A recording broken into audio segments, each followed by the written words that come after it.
নমস্কার, আমি মশলা মধ্যে থেকে কুম বলছি। আমি আবার আজকের একটা নতুন রেসিপি নিয়ে এলাম। সেটা হচ্ছে ইলিশ মাছ। দেখতেই পাচ্ছ, বর্ষার সেরা জিনিস। আর আজকের আমি করব হচ্ছে ইলিশের কাল্পনিক ঝোল। ইলিশ কাল্পনিক ঝোল করতে কিভাবে করছি সেটাই তোমাদেরকে দেখাবো, আজকে শেয়ার করব তোমাদের সঙ্গে। দেখো, প্রথমে আমি মাছটাকে একটুখানি নুন হলুদ দিয়ে মাখিয়ে রেখে দেবো।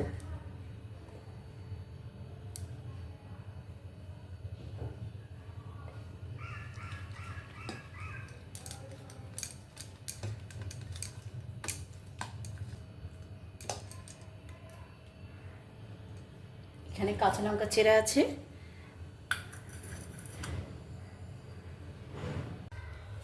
দেখো, ওভেনে আমরা একটা প্যান বসিয়ে দিয়েছি। এবার আমি এখানে এই ছোটো চামচের 1 চামচ কালো জিরে দিলাম। হয়ে গেছে আমাদের।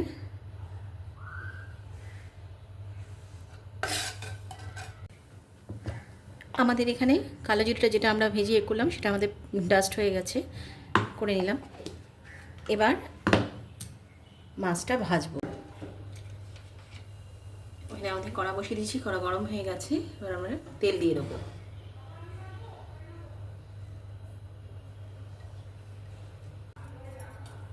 তেল গরম হয়ে গেছে।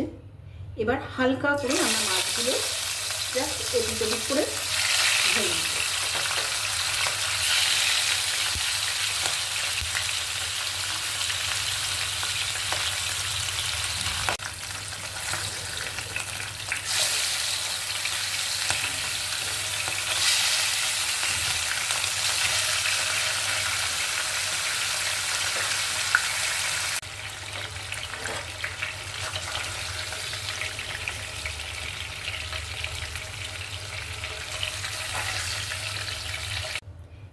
এবার এই তেলেই আমরা দিয়ে দেবো, যেটা আগে আমি তোমাদেরকে বলিনি বা দেখায়নি, নুন হলুদ দিয়ে মাখিয়ে রাখা বেগুন। বেগুনটাকে হালকা করে ভেজে নিতে হবে।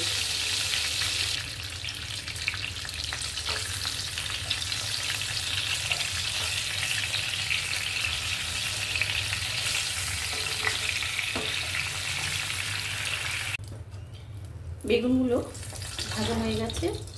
এবার আমি এগুলো তুলে নেব।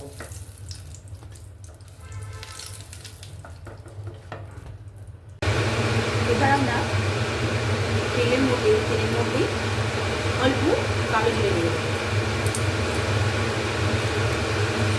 আর এখানে কেটে রেখেছিলাম কাঁচা লঙ্কাগুলো দিয়ে ঝালটা নুনটা যে যেরকম ভাবে বুঝে দেবো।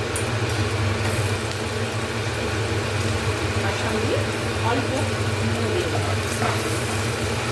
নুনটা পরে দেখি দেবো। অল্প জল দেবো।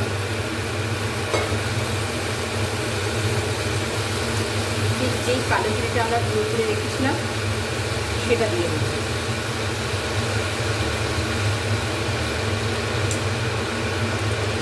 আগেই বলেছি ইলিশের কাল্পনিক ঝোল। ঝোলটা পুরো কালোই হবে ও হলুদ।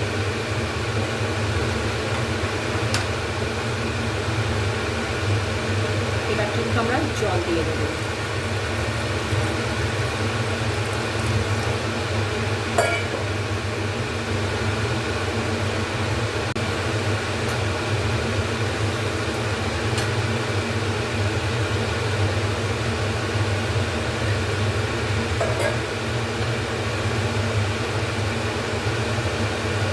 ইলিশ মাছের লুকাটা দিয়ে দেবো।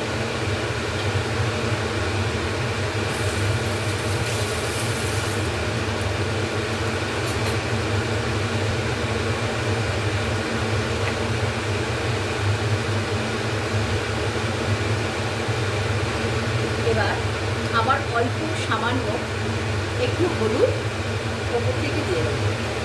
ইলিশ মাছের কাঁচা হলুদের গন্ধটা খুব ভালো লাগে। আমাদের ইলিশ কালাপানি ঝোল রেডি হয়ে গেছে। এবার আমরা ওপর থেকে বেগুনগুলো দিয়ে দেবো।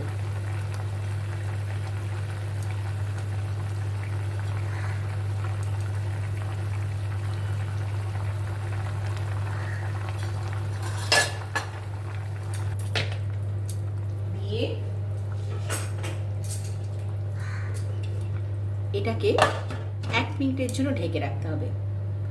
তাহলেই আমাদের তৈরি হয়ে গেল ইলিশ কালাপানি। যদি দেখো 1 মিনিট হয়ে গেছে, শুধু সর্ষের তেলের গন্ধটা যাতে মাছের সঙ্গে ঝোলের সঙ্গে লেগে থাকে।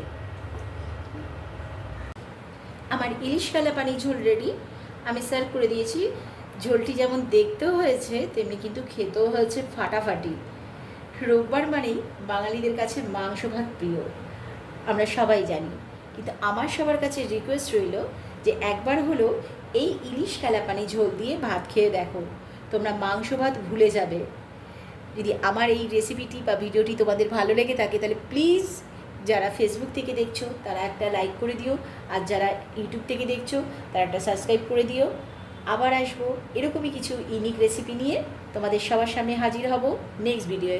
Bye bye.